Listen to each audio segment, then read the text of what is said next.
The last time I had, or I looked forward to come into a set was after maybe, I think it was to this set because, hey, forgive me. Hello. And Rakshit watched their film Gargi. I wept. I'm pretty sensitive and I'm glad that he screened it for me in a private studio and it wasn't in the theatre, I'm pretty sure. My face was swollen but very emotional. And I think we spoke about it because I said, no, I'll talk to you tomorrow. There's this vulnerability and the sensitivity that he's brought the role. You know, generally you think a macho man who looks rugged, but you know deep inside he is like a marshmallow. He doesn't want to let people in right now because he's scared that he might be hurt. That shows that you're weaker than a lot. So in return, when he was trying to care for Charlie, and for me, I don't know, I might sound a little crazy, but when I think of Charlie as a person, I think she's more like a mum. You sacrifice yourself to make sure your child is okay. So I felt that Charlie was the mother and she was trying to heal him, and when she delivered the puppy towards the end, I can talk about all that. So when she delivers the puppy, it looked like, a mother will want to take how many ever births to make sure that the child is safe and fine. So I felt like she's given a part of her to again heal parts of his life that haven't been healed yet. So for me, it was very disturbing to watch, her journey and how, because she cannot communicate and she's not like us. I don't know what must be running in her head and up to what level she can love and care. And this is the only way in which she can show her love. So imagine how restricted she might feel to, comfort him. I felt very emotional last night, and I don't even think I said all this to him yesterday. I let that sink in. So for me, it was a mother trying to take care of her son.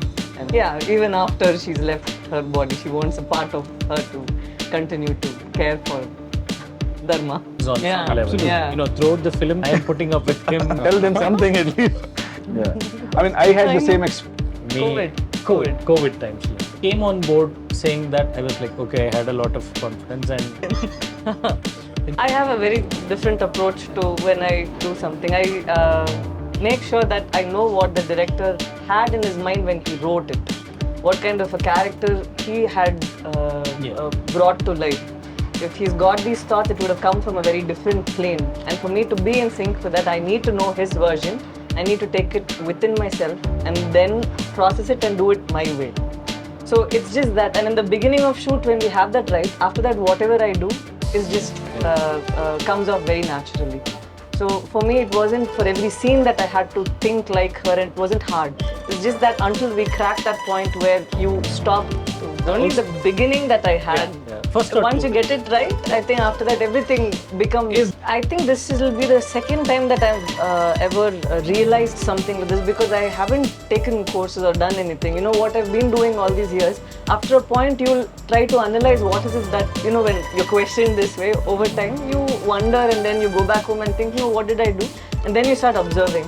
So in that way, this is how, otherwise I don't know whether this is the right way. I think this works well for me. I'm able to, I won't be able to do something that he wants me to do just because he wants me to do it. I need to believe that I'm doing, if it's after 10 o'clock, whatever the director says, even if it's no battle wrong, or reverted. I think most of the directors feel happy when we're shooting. We're thinking, okay, maybe No, I've been lucky that I've always done one film at a time.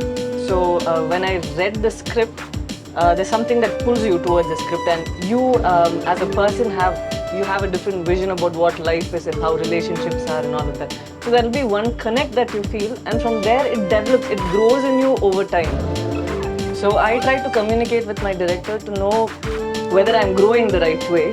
And by the time we come to the location when we're shooting, before we start shooting, I think I am already the character. But on day one, because it's the new set and it takes time for you to sink in, usually before I go into the set, I think that I believe that I am the character.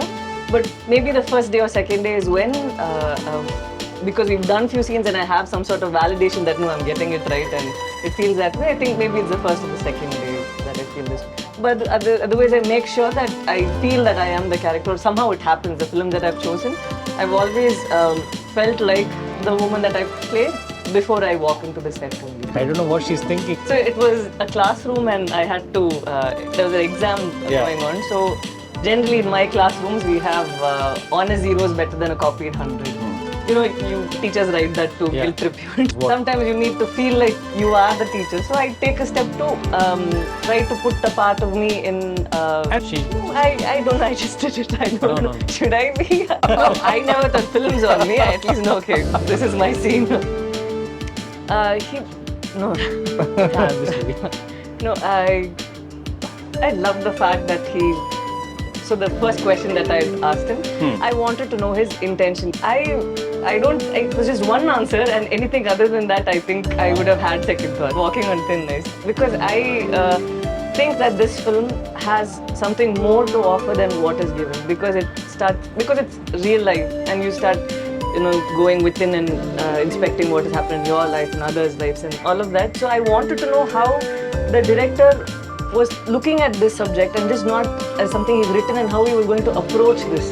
So I wanted to know what was there in his heart before he started directing it. And if he said that, some commercial stuff, or this is going to be something like this for you, or this is what I have in mind, something which wasn't from his heart, which wasn't fancy, I think I would have had second thoughts, because for me it was from a very I think when you make a film, you're creating something which is going to exist, and when you make films which are this delicate and sensitive and which play with human emotions, I think you need to be very careful, and you should be in you should be steady when you do that. You can't waver this way or that way, because you don't have one particular way to approach a particular situation, right? What he had in mind when he did it, and I was so happy to know that. Okay, so in this age and time, and I don't know if it is right for me to say, but when he mentioned, he said, I spoke to him and I had asked Niven, so his first time director, or no, he said he'd done a film with me already, and Charlie, and forgive me, because Charlie's still running in my head like that. So when he said he'd made Richie, and when he spoke, he never took that in like as if, sometimes you want to prove to the world that my second film is going to be this, it's going to be that. He wanted to, this was like from scratch, you just have experiences from your previous film, and he wanted to, I think he was stronger than he's ever. The fact that he didn't look at it like it was some selfish motive that he had, to prove myself as the director, to put a point across as saying that, see, this is what I'm capable of. His idea was just that I have a story that I want to say, and I think that it is important for me to communicate this at this point of time, and I see this happening around me, so I'd like to bring this forward. So I like the fact that a director was vulnerable, or maybe enough to confess how he felt about things and how he felt about his work and all of that. So I was very happy that day itself. And after we started shooting, I think the last time I looked forward to come into a set was after maybe Premam or Fidaa. I think it was to this set, because the whole team was so, they had, again, young blood. Everybody would just be there to work and only work, nothing else. You don't even have a second over there. And to run a tight ship like this, you need to be a great director, and you need to know how you segregate things, because sometimes when you go inside as the actor, when you know that the director is a little doubtful of what is happening, you start sensing it and you start panicking. Right. And you start having doubts in whatever you've been asked to do also. But with him, I knew that even our co-director or anybody would know as much as all of us do. So it was nice to know that the whole set was working towards something, and it was, again, thank you guys for the experience. Every day shooting over there was brilliant. Wait, that's the last The thing is, I question. don't work well with compliments. Generally, when somebody gives me a compliment, I immediately have a shell around me. So right now, since that time, You can have a shell. I do have one. We don't care. We don't care what shell you have. I know how I am. And no, he's not watched any of my films after Premam. Get to that. And he's only watched Gargi, second film. to his film. The second time you're saying that. Kasturi Man, Dham Dhoom, with Kangana, and also I saw that. Right? Oh yeah. Yeah. So and I used to dance a lot. So, generally dance schools pick up on girls who perform well, and I don't know whether it is right, I don't know, but it used to go around into the industry and they'll want actors maybe. So someone had asked a person who was in Coimbatore back then, and I used to go and perform for those, the dance school. So he had asked Mama if I was ready to, play a part. I said, no, I want to do it because it's maths test tomorrow and I'd like to go and do that. So that's how it was, just I think 1 day's work, and I did that. So it was to cut the class, and apparently the director sir can get into movies, and my mom was thinking, oh, she's into dance, and then I know she wants to do medicine.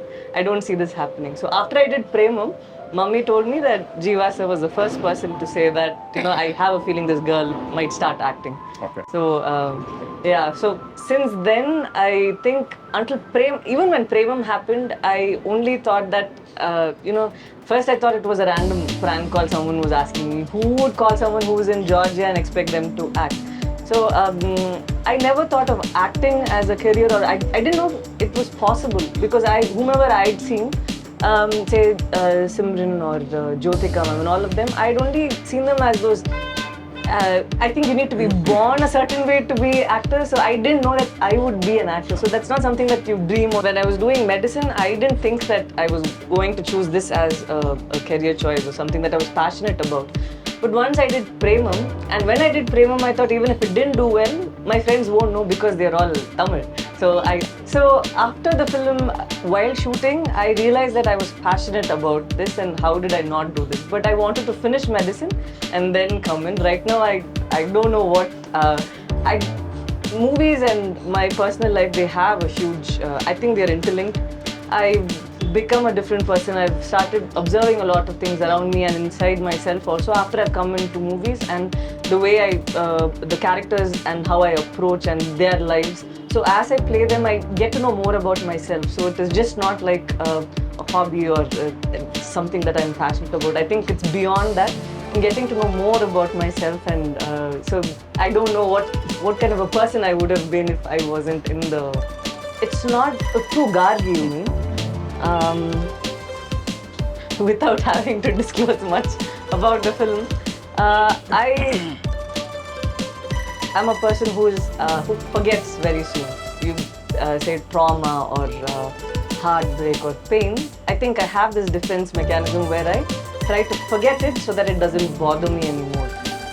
So when I play characters which are beyond my understanding and my way of processing things and having to accept that, it becomes very traumatic for me. It is like a fight within myself to be this other character.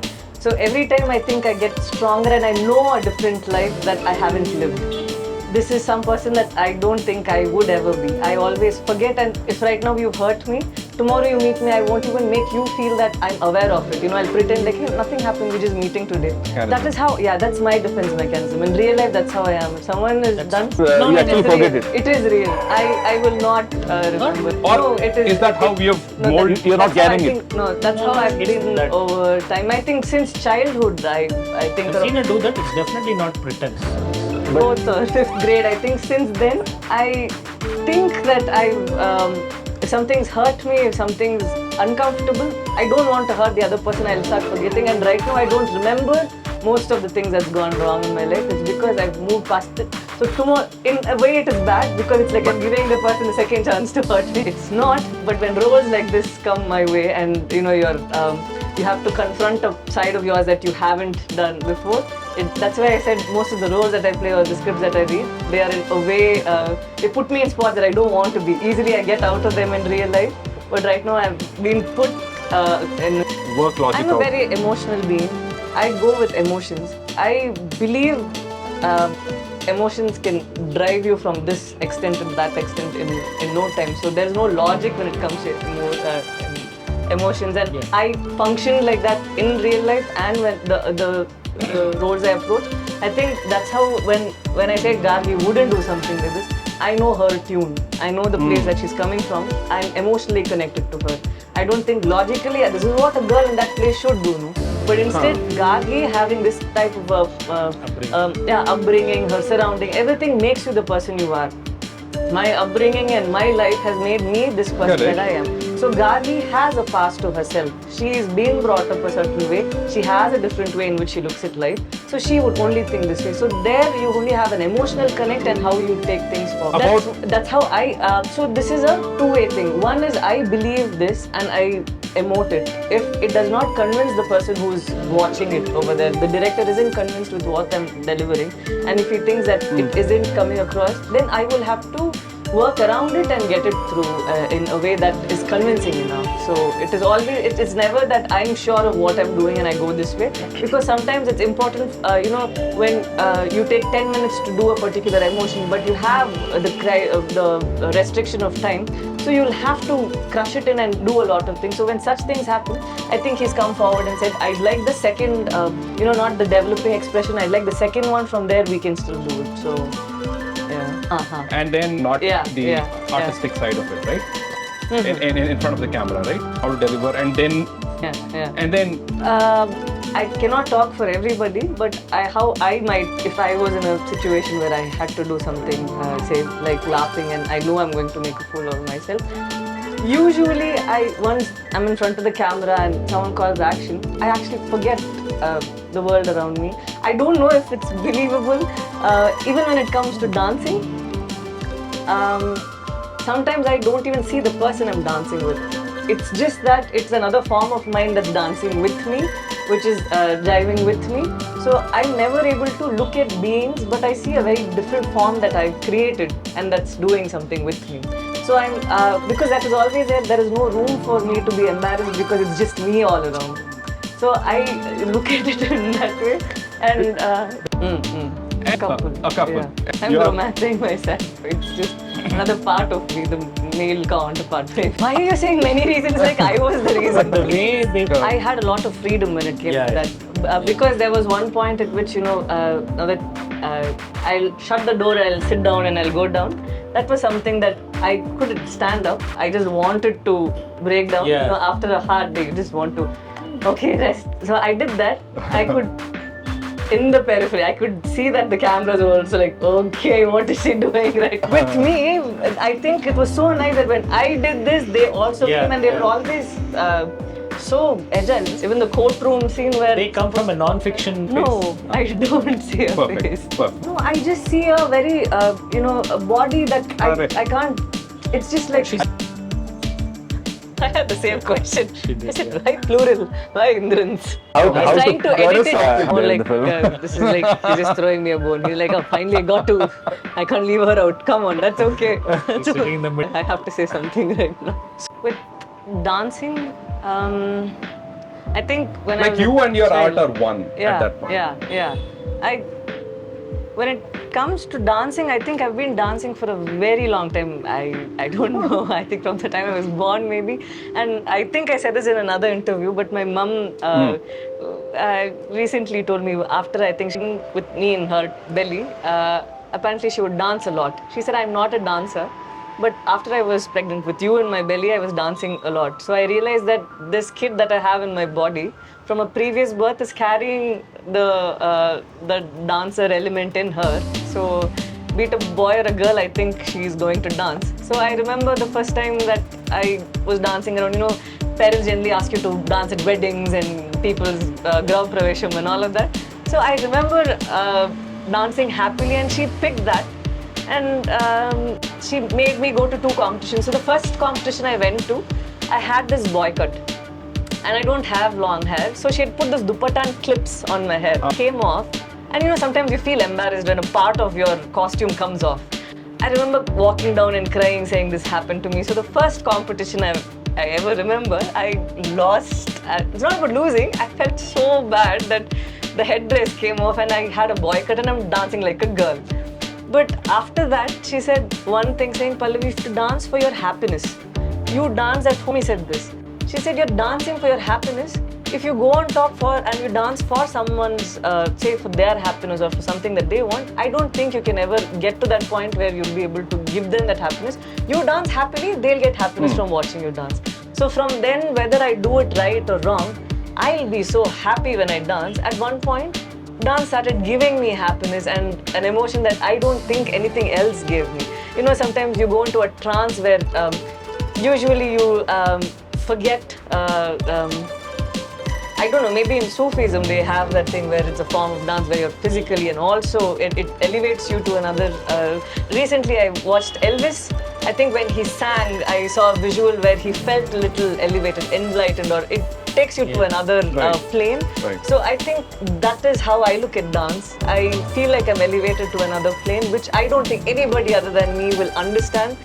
No, only a few times. And I know, you start crying when you dance. Wow. Imagine when that happens. You're dancing, you're so happy, and you start crying. Not that you're doing great steps, but it makes you feel a certain way that you cannot describe.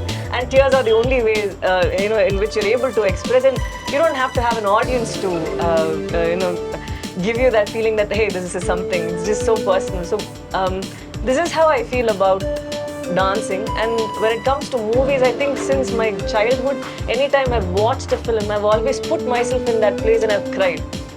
Right now, if we both are talking and you tell me something, you start tearing up, or if you choke, I'll cry before you. I'll be able to feel the pain that you're feeling. A while ago, you mentioned that, oh, okay, this was hard, I'm going to choke. My eyes were tearing up and I'm thinking, Pallavi, don't cry before he does. It's up to that level that I think I immediately mirror the other person and I feel very emotional. So when I play characters that I do, I no longer see the difference. And it again, if you're asking whether I feel elevated, whether I feel a different mood, I think that happens only when I realize that only after I'm done with the film and what it's left me with. Not during the process. Only after it kind of lingers in you and you realize, okay, is this what... Because until then I'll be that person, I won't be able to cut off. It's only after that I'll realize that. So during dance, it's during the process, but when it comes to movies, it's after I'm done with it that I can feel that. I think so, because both of them teach me more about myself. They make me feel things that I'm unaware of, and so I think both. But I'm going to side a little with dance because I can dance I'm when happy I'm with alone. that. I can dance when I'm alone, but I can't just act to myself. And I like it when people, even if people don't watch me dancing, I know dancing is all mine. I can go home and dance and I can cry and I can emote. But I think acting, I like it when people pass their comments whether they like it or not. It's more like a collaborative thing, like how an artist in me lives because of the love that they share and all that. So I think movies are more a two-way thing, but dance is all mine. My voice sounded so different. I've never heard my voice that way. I kept telling him when I speak those words. I've always heard my voice, say voice notes, or when you watch movies. This sounds very different to an extent where at one point I won't know if it was my voice or if it was someone else's voice when they give me a playback. So, and the words are beautiful in Telugu. Mudduga undi. But it was very challenging. I can't take that away. If I had done a straight Kannada film, I'm pretty sure by now I would be at least able to converse to a decent extent. But because I only dubbed, the joy that I get when I speak a particular language, I don't think I could explore that. Understood. In that. So in 4 days I had to say the words for the first time and then get it right and get the diction and the tune and all of that right. So it was more like a learning process. But the only thing, to be honest, that I enjoyed was knowing that, sometimes when you see Meryl Streep, there are a few roles that she's done, it won't sound like her voice. When she played I'm not sure, no, that's this film, I'm sorry, I don't think I'll get the name anytime soon. In that, her voice, she had changed it in a certain way, and I will always wonder, how does one change? You can change your slang, you can change your diction, but how do you change your voice? And I suddenly thought, hey, I did nothing, but I could suddenly hear a different voice from there. So in that way, I had joy, but I think I'll be able to enjoy the language more when I do a straight Kannada film. Take it in and make it my own language.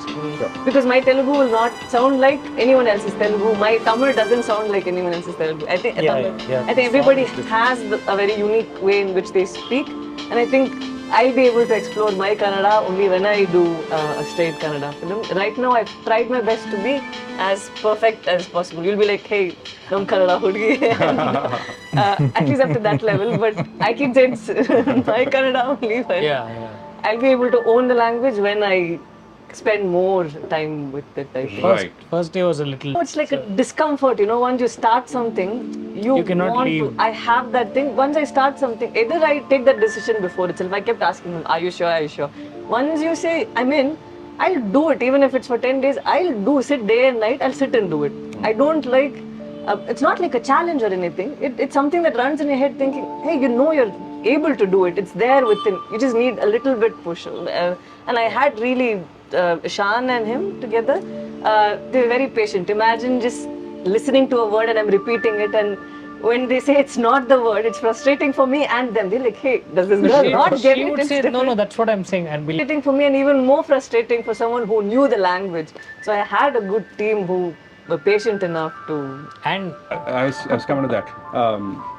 So my best wishes, I hope as many people as possible watch this. Thank you. You had very nice questions. It was more stimulating. Thank you. Thank you very much.